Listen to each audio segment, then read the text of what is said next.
Welcome to the Timeline Rewatch, where we cover all of the Marvel Cinematic Universe one-shots, movies, series, everything in chronological order. This week we have the Guardians of the Galaxy, directed by James Gunn, starring Chris Pratt, Zoe Saldana, Vin Diesel, Bradley Cooper, and Dave Bautista.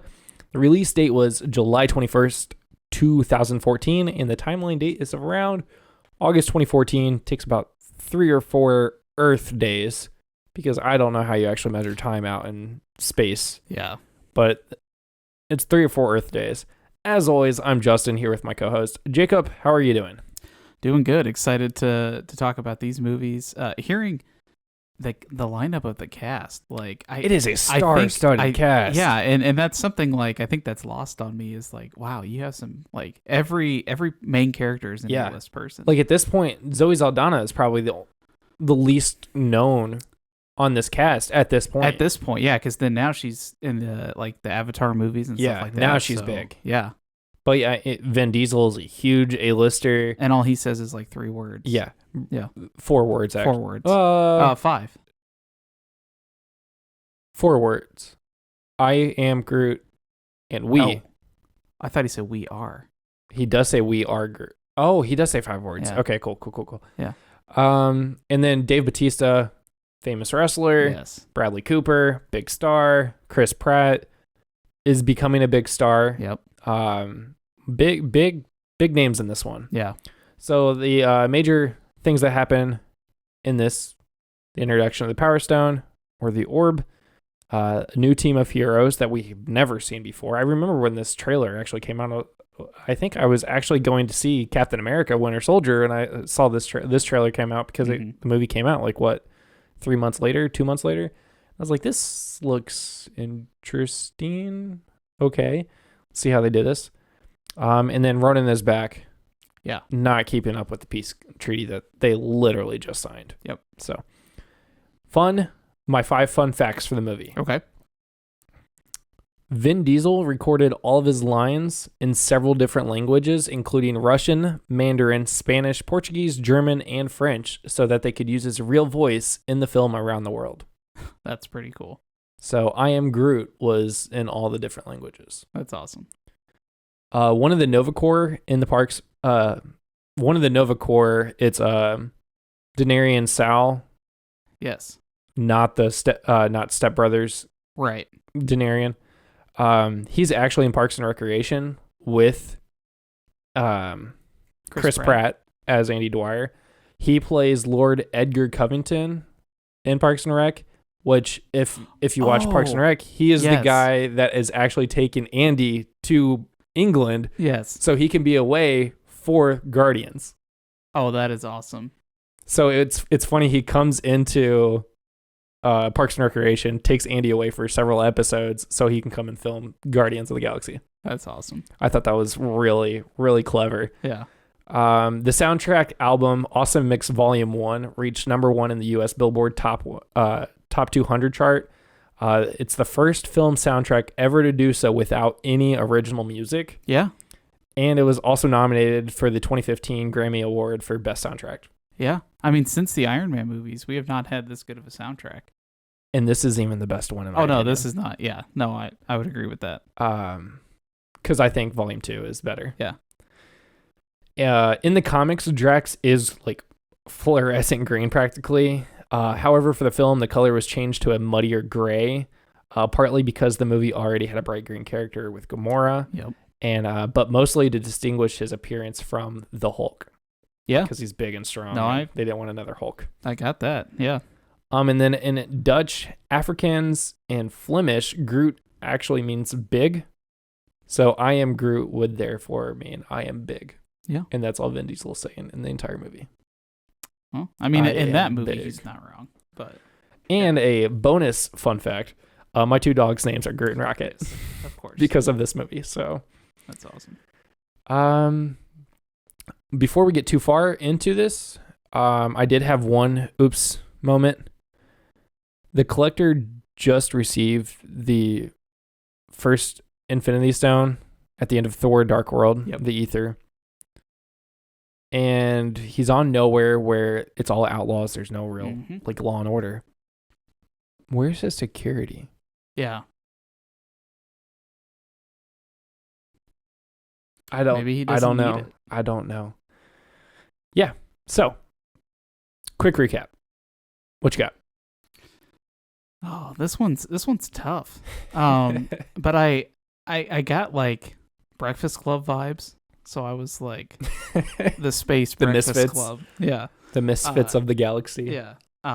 I just kept watching it and I just kept thinking of Breakfast Club the entire time. So Okay. Breakfast Club in space. Breakfast Club in space. All right. So let's talk about the movie. Yeah. It starts with back in the, what was it, 1980? Crap, I don't have my timeline up. His mom, Meredith Quill, Peter's mom, she's dying and talks about how he looks like his daddy, who is an angel. That comes back up in Guardians 2. Yeah. That was a sad way to start off the movie. It was, but it kind of sets it up. I mean, for this movie, the next movie. Also, your mom just died and your grandpa kicks you out of the hospital room. Yeah, I thought that was a little well, and like he like took the gift that. So like that, I thought that was awkward when he took the gift and put it in his backpack. Like, here, I'll take care of it. But it's like, why couldn't have Peter have opened it right then? Like, was there a reason he had to wait to open it? But, yeah. And then Peter eventually then just wanders outside, and of course that's terrible. So yeah, and then Yondu takes him away. So, he just goes missing at this point. So, makes you wonder too how hard the family looked for him. Like, they never touch on any of that. He obviously never goes, at least up to this point, never goes back to Earth to find the rest of his family. Like, he was content with just mom dying and then never going back. Yeah, at least up to this point. Yeah, especially since he doesn't know where his dad is and never actually looks for his dad or the rest. Like that's what, but I mean the rest of his family. Like obviously his grandpa was there. There was other relatives there, but never goes back. So in release order, this is now we're coming up to the first space scene. Yes. Outside of Earth. Obviously it's not in chronological order. This is not the first space scene, right. But in the movies, we're finally venturing outside of Earth or Terra or Midgard, whatever you want to say. Oh, no, I lied. Thor. Yeah. Ignore every last thing that I just said for the last 5 seconds. I will say this focuses more on the planets. Like when you're going to different places, you see the planet. Where in Thor, it was just like, here's Asgard, here's Midgard, and you never like, because you're always traveling via the Bifrost. You never. Yeah, you're never actually like in space. Yeah. So this cuts right into Morag, the planet that Peter's going to go get the orb, which we can talk about our in-game scene here, because this is also when he's coming in singing. It's really funny in Guardians, you get the background music going while he's singing, and then you get to the end game and it's just him singing. They're like, duh, what? Yeah. He's an idiot. Okay, got it. Yep. So Nebula and Rhodey are actually here before Peter actually gets there. We also have Black Widow and Hawkeye that are also there to take actual Peter's ship. Yeah. So Peter's ship is here twice now. The Milano, which, fun fact, the Milano is actually named after Alyssa Milano, which would have been Peter's childhood crush. Ah, okay. James Gunn confirmed that. That's interesting. Yeah.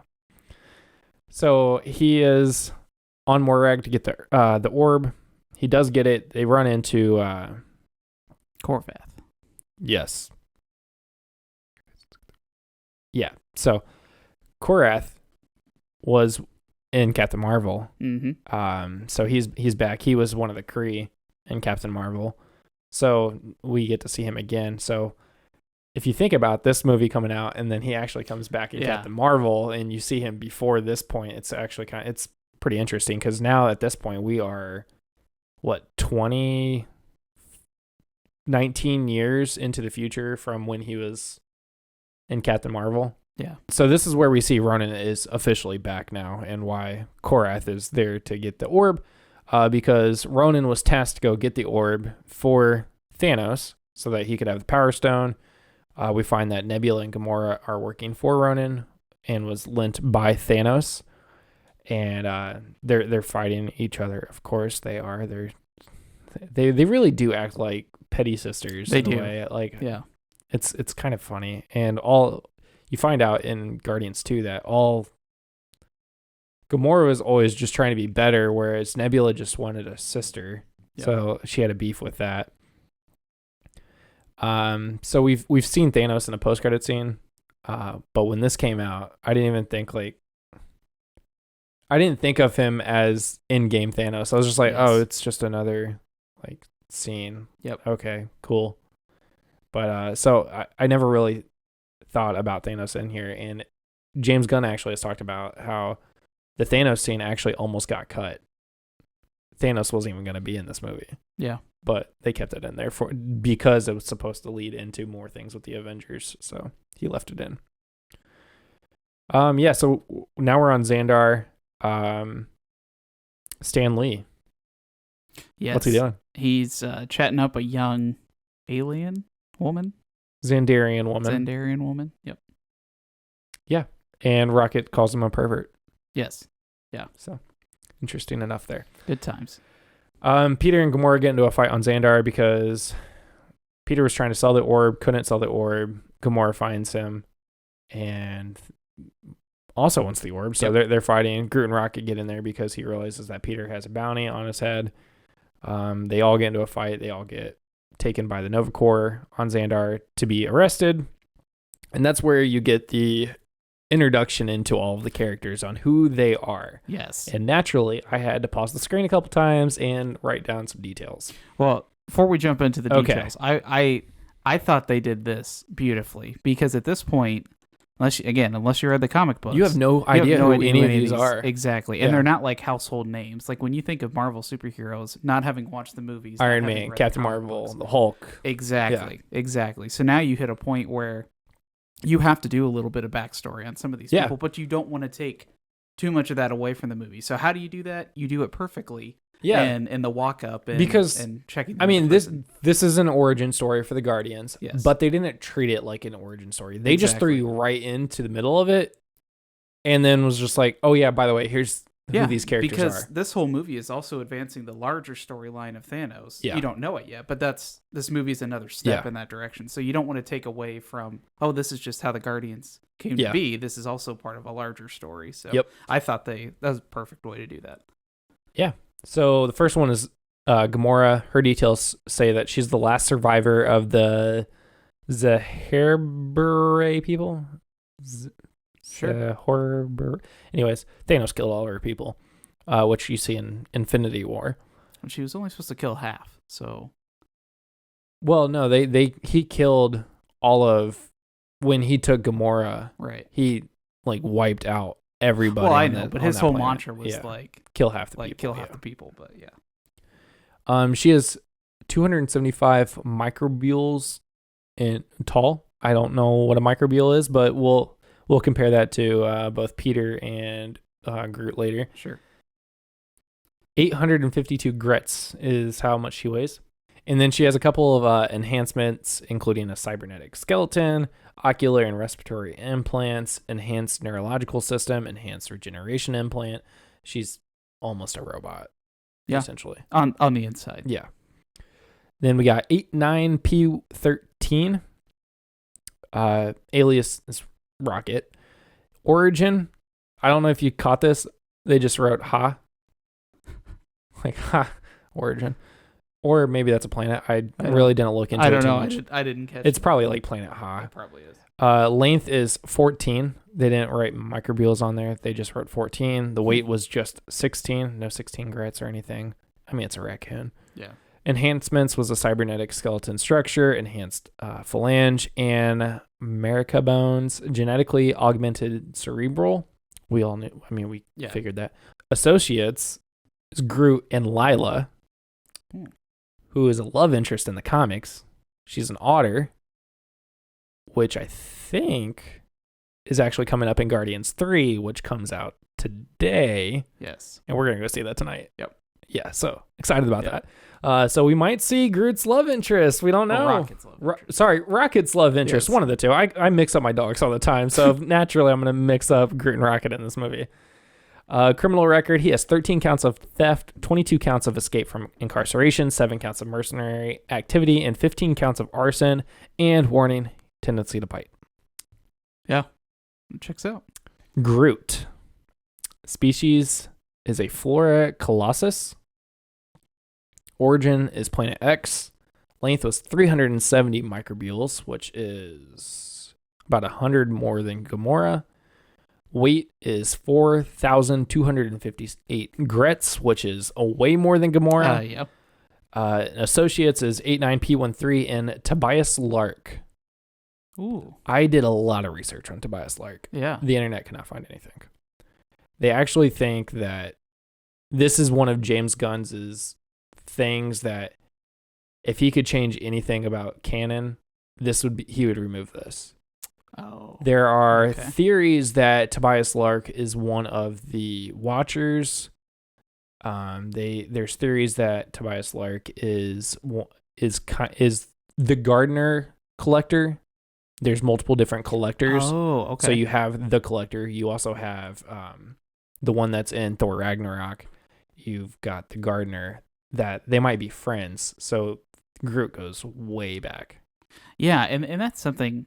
After watching, these kind of movies, I would love to have them go back and make a movie kind of like what they did with Han Solo in Star Wars, where they went back and did a young Han Solo, how he met Chewbacca. Like, I would love to see a movie where you go back and how Rocket and Groot came together. Maybe that comes out in the movie we see tonight. Maybe it doesn't. Yeah.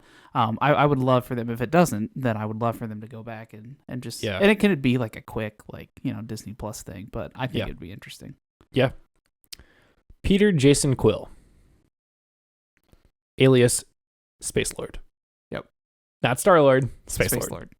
Which is a play on run-on joke that nobody actually knows who he actually is. His length is 304 microbules, which is just taller than Gamora, which in the movie, okay. Yeah. I really need to go through and figure out their heights and try to figure out how much a microbule is. Right. Weight is, I almost read Groot's. He is 1,419 grets, so a quarter of the weight of Groot, and 600 grets more than Gamora. Enhancements, he has a translator in his neck, which is interesting. Oh. So would make sense how he could speak to multiple different species. Yeah, it is. But he didn't understand Groot until later. Right. And everybody speaks English.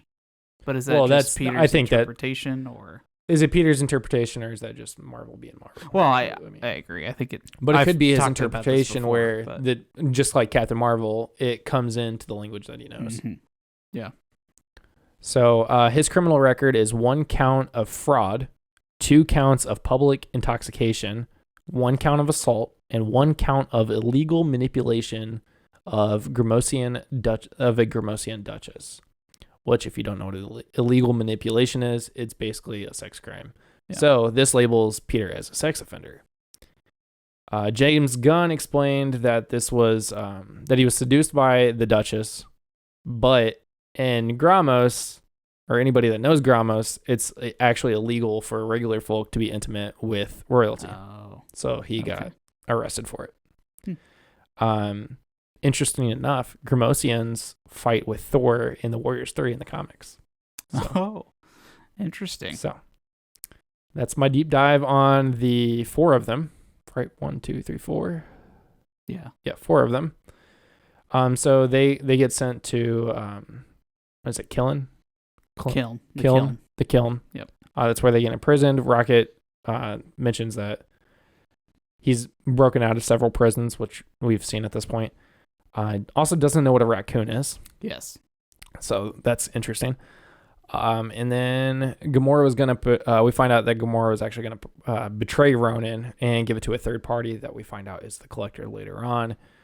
This is where we also meet Drax, and Drax was going to kill Gamora because Ronan killed Drax's whole family and everything. How he ended up in prison, I assume he probably killed somebody to end up in prison. Because they talked about him being like the slayer of Ronan's army. Like they gave a number of like how many henchmen, he killed, but I don't know his It's exact Drax crime to the get him Destroyer. So there.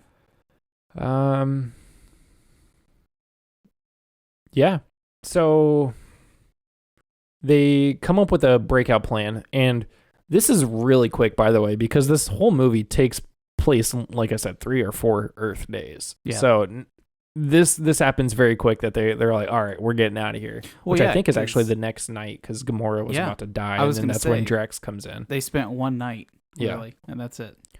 So Rocket says that he needs the security band from a guard, a prosthetic leg, and a battery. The battery from the Watchtower. The Watchtower, which he says the battery has to be last, like it's the last thing, and then Groot's just like, got it, and then immediately takes it, which starts this whole scene. I thought it was cool. Drax ends up helping. They end up getting out through the ship. It was actually kind of a cool sequence of the fight. This also starts the Rocket wanting things that he doesn't actually need. He just thinks it's really funny, which we see time and time again, and I know we're gonna definitely see that again later tonight. Yeah. It was great. I love those his little things where he's like, I don't really need this, but wouldn't it be funny if he wakes up and doesn't have a leg in the morning? Like, and I'm like, oh my god, that's great. Yeah, we'll talk about this in Guardians too with the eye as well, which I laughed so hard. Yeah, because he was laughing so hard in the movie. Okay, so they bust out. We find out that the Collector is going to buy the orb for 4 billion units, which would actually give him 2 Infinity Stones, which at the end of Thor, we find out that he's also collecting the Infinity Stones because he says 5 more to go. Which, what does he need the Infinity Stones for? I don't, that's other than being the thing. Collector, like, that makes you that puts a huge target on your head. Yeah, it does. Which goes back to my point, is your security. Yeah. Yeah, because and the fact that he's in one of the like most ruthless places, like it's kind of like an underground Vegas is kind of what it is. But but the fact that nobody messes with him when he has all this stuff locked up, like he's either has to have a reputation or he has security, you just never see it. Or he's that powerful. I would almost care to venture he's that powerful because we'll get there. But when they get to nowhere, they have to wait for him to to come out and greet them, and it's very much like you don't go after him, he comes to you and all this. So I think he has a reputation of probably laying down the law. So yeah. So Peter talks about Footloose with Gamora. Footloose came out in 1984. He was abducted in 1988, and when he was 8, he was 4, and vividly remembers that movie. Yes. Maybe he watched it when he was 6 or 7, but still. But he couldn't because he was. Well, oh yeah. Like so when it came out when he was 4, he had 4 more years until he was abducted. Yeah. But still, like you'd have to vividly remember that movie 30 some years later. Like yeah, I don't know about that. Yeah, that's a. Just think about all the movies that you watched before you were 8 years old. Because I don't. Peter is probably about my age right now. I could not tell you vividly what happened in Land Before Time. I can't. Which was before your time. Yeah. And the only way I can remember the movies is because I've watched them since I was 8 years old. Yeah, exactly. So if you're going back and trying to think of a movie that you watched only before you were 8 years old. Yeah, I got nothing. Yeah. And it would make sense if it was something that like his mom talked about. But again, it came out 4 years before he was abducted. So like she couldn't have been like, oh, I'm so in love with this movie. Talk about it all the time for 4 years. Because then she was also sick with a brain tumor, yeah. And that takes time to develop. So yeah. So she'd probably been in the hospital for a while. I don't know.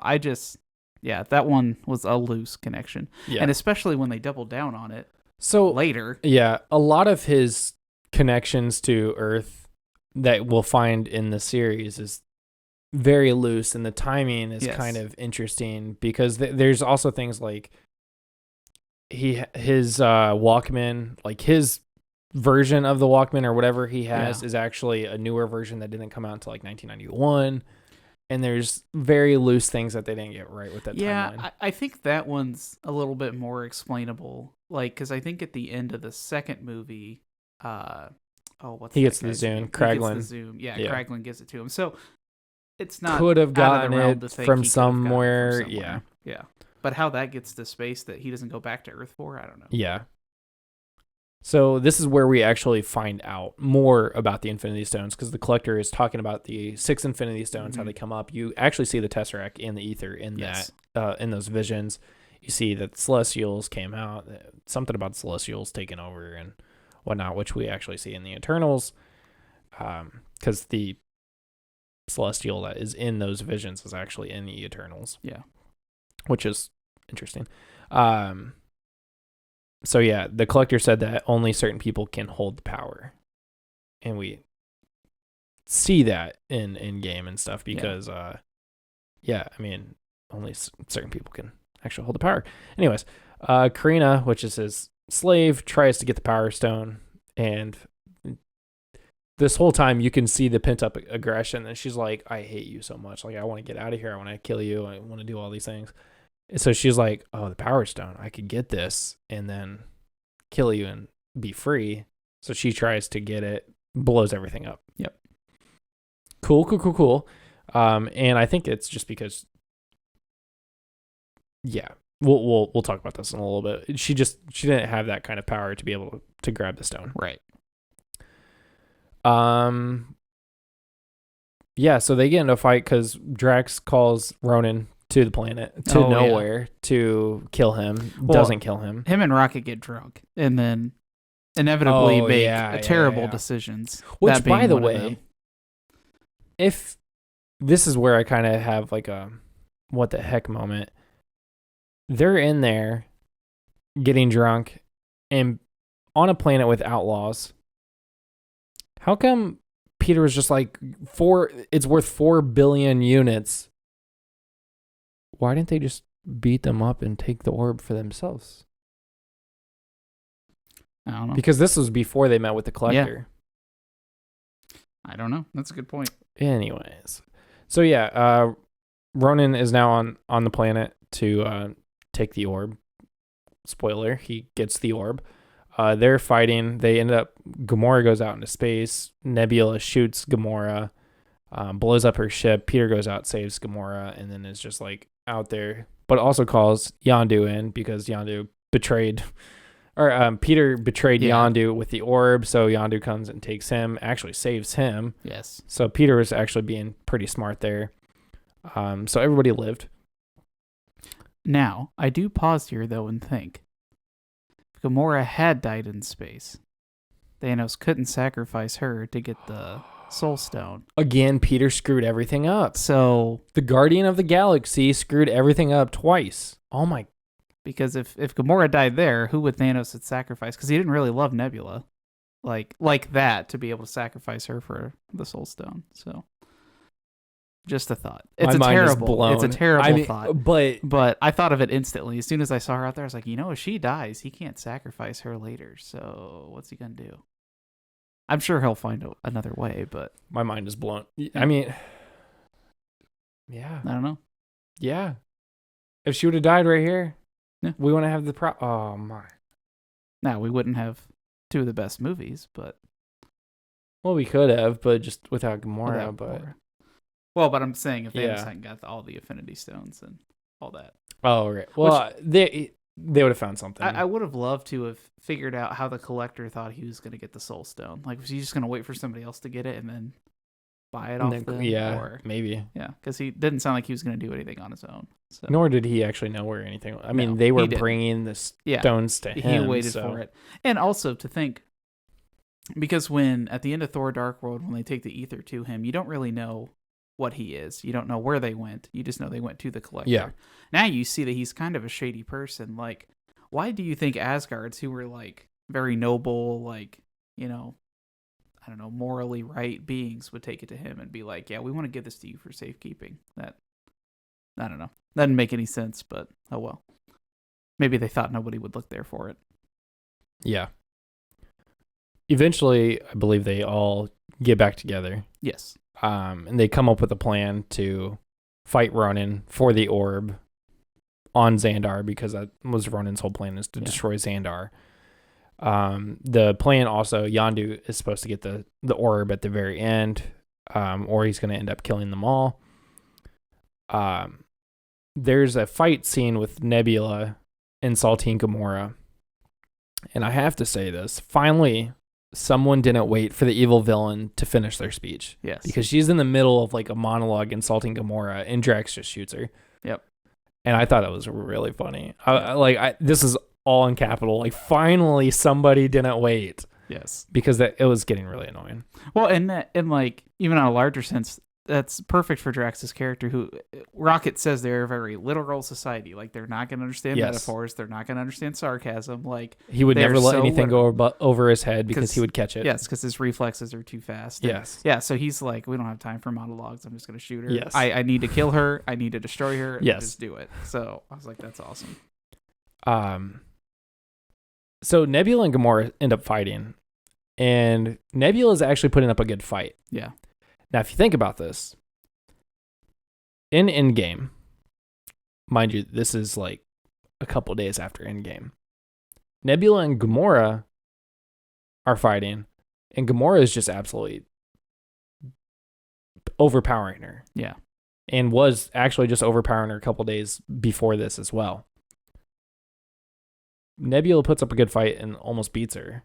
Like, how do you learn to beat somebody that quickly?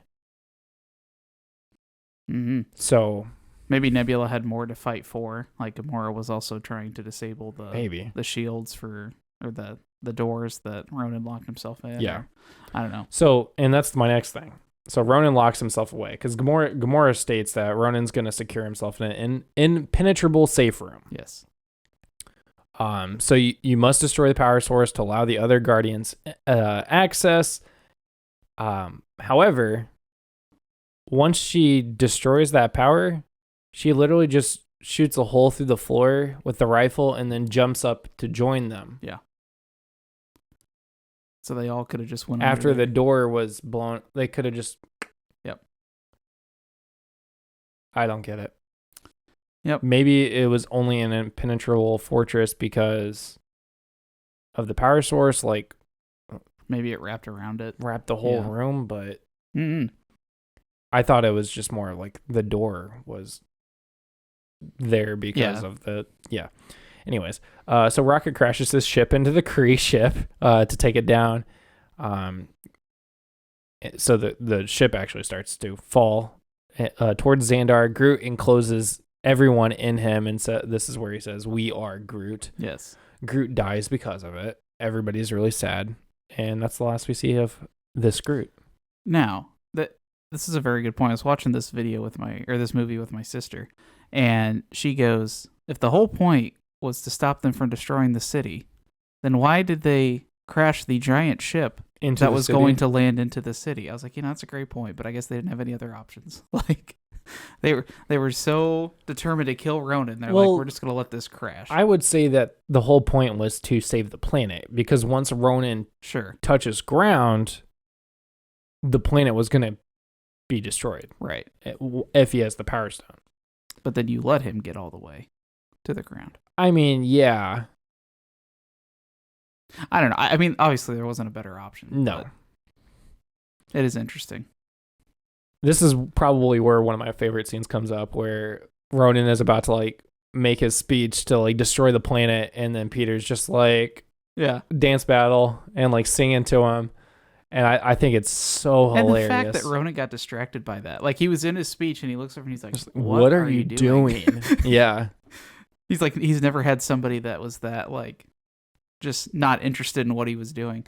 But I did think that was interesting, too. So they talked about, Rocket mentions, like, okay, the city's evacuated, like, all this and that. But then when there's people everywhere. There's people everywhere. Yeah. It reminded me of the scene in the Hulk where the people are just lined up watching the Abomination and the Hulk fight. I'm like, why? And nobody runs away. Yeah. Everybody stays right there. In fact, it gets closer. Like, I'm like, this is dumb. Yep. So the whole plan was Peter's distracting Ronan. Yes. So that Rocket and Drax can shoot the hammer to release the Power Stone. Peter grabs it and gets the power. We talk about how only certain people can harness the power. This is because Peter is part Celestial, because we find that out in Guardians 2 that his father is a Celestial. Is actually a planet, but so he gets the power. The other Guardians take his hand to hold the power so that they keep it. This is where it's interesting. The take my hand, Peter. Yep. His mom says, and then people actually take his hand. So because he didn't take his mom's hand when Yes. she asked, and then she died. So. yes. So once the four join together, they're fine and destroy Ronan, which is interesting. I literally thought Rocket should have died in that point, but he's so little. Well, Like, and I guess with the exoskeleton. yeah, that's something that I was Isn't thinking enhanced. about too. Like a lot of those people have modifications. Like if you think about it, like obviously Rocket We don't has the know about cybernetic. Drax. We don't know about Drax. I would say he doesn't, but maybe his line of people are just powerful. superior. Yeah. Yeah, and because Gamora and Rocket have cybernetic upgrades, stuff like Mhm. that, and Peter is half celestial. So I mean, that made sense. But one thing I was thinking about too. Now, spoiler: in the second movie, he gets his celestial powers taken away. I guess because they destroy the light. But I wonder if he could have snapped and handled it in Endgame. Now I don't know if he would have been able to handle it without his celestial powers, but He would only be human at that point. right. So he'd probably do the same thing. But I was thinking Yeah. like, had he still had his celestial But- powers. Tony's also human. Exactly. But So, I don't know. Something to think. could he have snapped and lived? Yes. Yeah, Barring he had his celestial powers up to that. I would say so. Yeah. But it took 4 people to channel 1 stone with him. So he's snapping with 6 of them. I don't know. Don't know. But also, how could, like, and then I also think, like, how could Thanos do that? Like, what is Thanos to harness the power mad of all titan? 6? Like, does that. I mean, it's a Titan, so Well, I know, but, like, does that. I don't I would know. Like, I would assume he would be able to do that. right. I know. Yeah. We'll get to that, but I'm just always curious about, like, you I write this mean- one character that can do this one thing, Yeah. but. If you see when he's adding the stones, it's adding one at a time though. It until he finally gets the snap. But when he adds the whole gauntlet all at the same time, There is a surge It's that going goes like through all through him. Yeah. So we'll get there We will. later this year, but we'll get there. Okay, so Ronan's in disbelief because they're mortal, quote unquote. Yeah. Peter is actually a god, not mortal at all. Yondu ends up they destroy.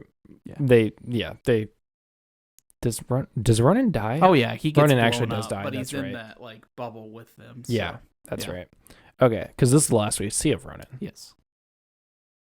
Yes. Yondu said, quote, "I may be as pretty as an angel, but I ain't one," which I think is funny because Peter's dad was an angel, Yes. and Yondu pretty much acts like his dad and raises him. And it's also tying back to Agents of S.H.I.E.L.D., they get more involved with the Kree, and the history is that the Kree were angels sent down from heaven to Earth to make them better people. So, at least initially. So, and you find out later that Yondu is Kree. So, Yeah. which makes that whole dynamic with Ronan real Yondu is interesting. Kree? Yeah. Yeah. I read something different.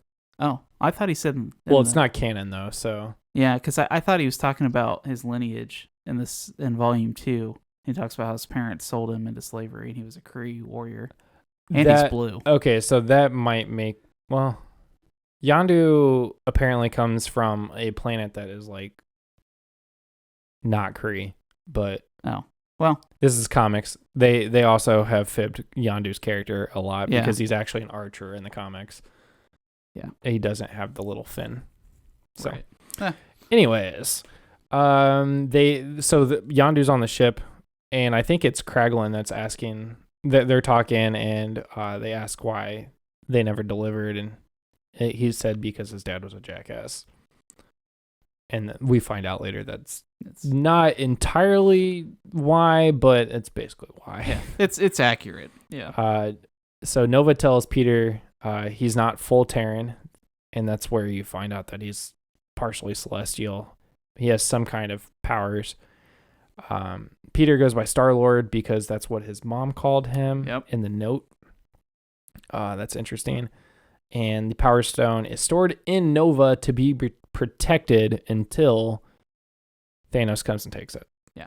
Which I read recently. They just talked about this recently, that there was actually like a 45-minute scene at the beginning of Infinity War that shows Thanos getting the Power Stone from Nova. Ah. But they didn't want to pay for the special effects, so they cut it.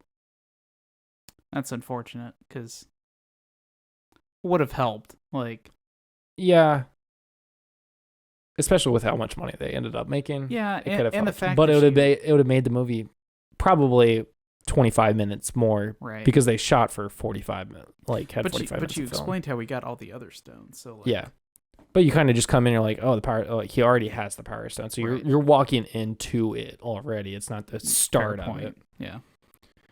And this is where Baby Groot is born because Rocket stuck a stick from Groot into a pot. Yep. And spoiler. Nope, I'll tell you next week. Okay. End of the movie, Baby Groot is dancing and then stops when Drax catches him. I think that's funny. Is the funniest thing ever because they keep this up in the next movie until the very end, and it is awesome. I love it. Yes. We'll talk about it more in the next movie. Post credit: the dog with the collector, Cosmo, yes, is licking the collector, and Howard the Duck asks why he lets him do that. Yeah, which they never do anything else with Howard the Duck. Yes, at least not yet. They do next movie. Well, he's in the next movie. Yeah, but I think it's just... I want them to do more with him. Howard the Duck is just an Easter egg because Howard the Duck was actually a movie back in the day. It was. When I was a kid. Probably before I was a kid. But yeah, he's one of those Easter egg things, I think. Know. I want them to do something. It'd be interesting if he would be in Guardians 3. Cosmo is, yeah. So, and was also in the Christmas special as well. Yeah. So, yeah. Oh, man. I have notes at the bottom of my notes that says, look for Drax quotes. I didn't. We mentioned one, but there's a lot of really good Drax quotes. He has some good ones. The one that my family and I constantly say is when Rocket laughs at Peter's plan, and Peter goes, "That's a fake laugh," and Rocket's like, "It's real." We just go around the house saying that if somebody like starts laughing at something. Finger to throat means death. Yes, that one was good. He said that. I was just like, oh my god, that's so funny. Let's see. Nobody talks to my friends like that. Nope, that's stupid. I thought there was one he says on the ship, on Ronan's ship, when they're invading it. Oh, that might have been the finger to the throat thing. Yeah, that was that one. Yeah. He does say, "I am Groot." Or no. I'm gonna stop reading this. I should have looked at this way before. I don't know. He's got some pretty. He has ones. some good. The finger to throat means death is one of my favorite ones. Yeah. Okay. So yeah, that's gonna wrap this episode up of the Guardians of the Galaxy. Be sure to tune in. We're gonna have a special episode next for a full spoiler, just like we did with Ant-Man and the Wasp. We will have a full spoiler episode to talk about Guardians of the Galaxy 3. And then we will talk about Guardians of the Galaxy 2. Yes. And then once we actually get back to the timeline to where Guardians of the Galaxy 3 takes place, we'll do a full recap episode for you there. But if you do not watch Guardians of the Galaxy 3 before the next listen, do not listen to that episode. It will be a full spoiler episode. Yep. We will talk about the movie in depth, just like we did with Ant-Man and the Wasp: Quantumania. But until next time, have a good one.